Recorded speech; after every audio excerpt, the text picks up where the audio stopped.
The real secret to living more than 100 years isn't drinking kale smoothies every day or committing to intense daily exercise routines.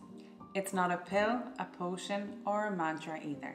But research shows that blue zones, places in the world that are home to some of the world's oldest people, do have lots of similarities, especially when it comes to their diets. So today we're taking a closer look at what these communities eat to make it to those triple-digit birthdays. So if that sounds good, please give the video a thumbs up and don't forget to subscribe using the red subscribe button below, as it really helps support the channel. Blue zones are geographic areas with lower rates of chronic disease and a longer life expectancy. Italy, Greece, Japan, Costa Rica and California all have blue zones. I like to say that genetics loads the gun, but lifestyle is what pulls the trigger. And this is true for living a longer, more independent life. While genetics somewhat determine your lifespan and susceptibility to disease, your lifestyle probably has a greater impact. Blue zones were identified by Dan Buettner, a National Geographic explorer, and his team of researchers. These regions have the highest concentration of centenarians. They spent 20+ years researching the diet, lifestyle, and data of these people. And this is what they found.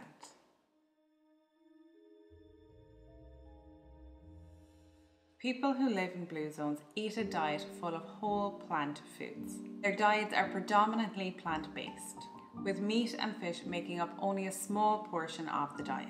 They eat plenty of fruits, vegetables, whole grains, legumes and nuts. And this doesn't mean that they cut out meat completely. People here still eat meat and fish, but sparingly, typically only a few times a week. When they do eat meat, they choose lean cuts and wild-caught fish. Next, they choose whole, unprocessed foods over processed foods. Now, I always say that some processing is okay. For example, olive oil has been processed from olives to make it into an oil. But ultra-processed foods are often high in fat, sugar and salt. Instead, they focus on eating whole foods like potatoes instead of potato chips, or whole fruit instead of applesauce.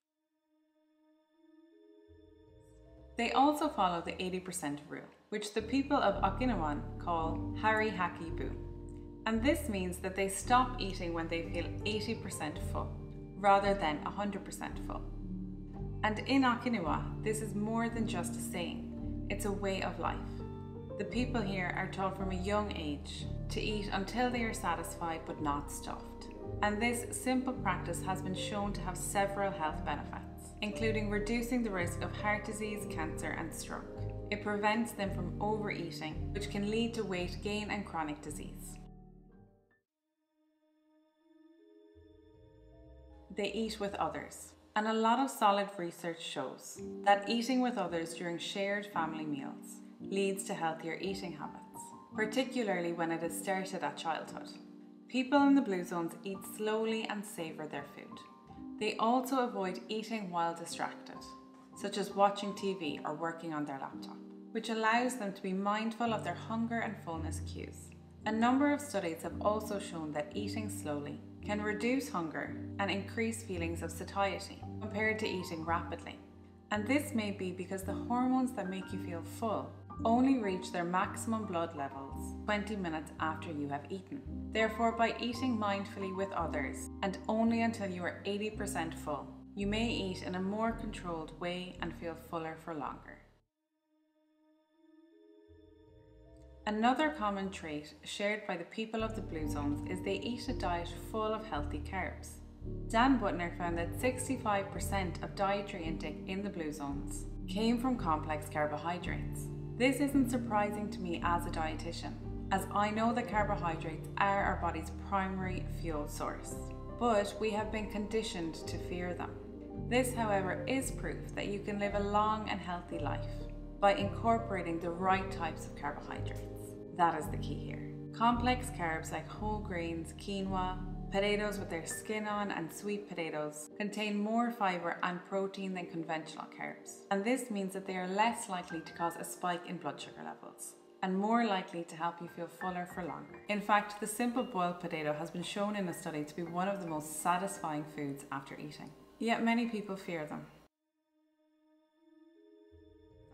Looking beyond diet, their lifestyle also holds clues into their secrets for not only living a longer, but a rich and independent life.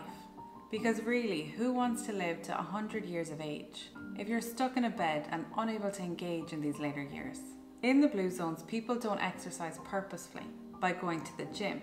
Instead, it's built into their daily lives through gardening, walking, cooking, and other household chores. A study of men in the Sardinian blue zone found that their longer life was associated with raising farm animals, living on steeper slopes in the mountains, and walking longer distances to work. The benefits of these habitual activities have been shown previously. In a study of more than 13,000 men, the amount of distance they walked or stories of stairs they climbed each day predicted how long that they would live. And many studies have shown the benefits of exercise in reducing the risk of cancer, heart disease, and overall death. In addition to exercise, getting adequate rest and a good night's sleep is another common trait of the people living in the blue zones. They all get sufficient sleep and often also take daytime naps. But this isn't something that we haven't heard before. A number of studies have shown that not getting enough sleep or getting too much sleep can significantly increase the risk of death. 7 hours seems to be about the optimal sleep duration, but this can differ for everyone. In the blue zones, people tend not to go to sleep or wake up at set hours. They just sleep as much as their body tells them. In certain blue zones, such as Icaria and Sardinia, daytime napping is also common. And a number of studies have shown that daytime naps, known in many Mediterranean countries as siestas, have no negative effect on the risk of heart disease and may even reduce these risks. However, the length of the nap appears to be very important. Naps of 30 minutes or less may be beneficial, but anything longer than 30 minutes is associated with an increased risk of heart disease. And aside from diet, exercise and rest, a number of other social and lifestyle factors are common to the blue zones, and they may contribute to the longevity of the people that live there. This includes being religious or spiritual, and research has shown that this is associated with a lower risk of death. It may be due to the social support and the lower rates of depression and loneliness.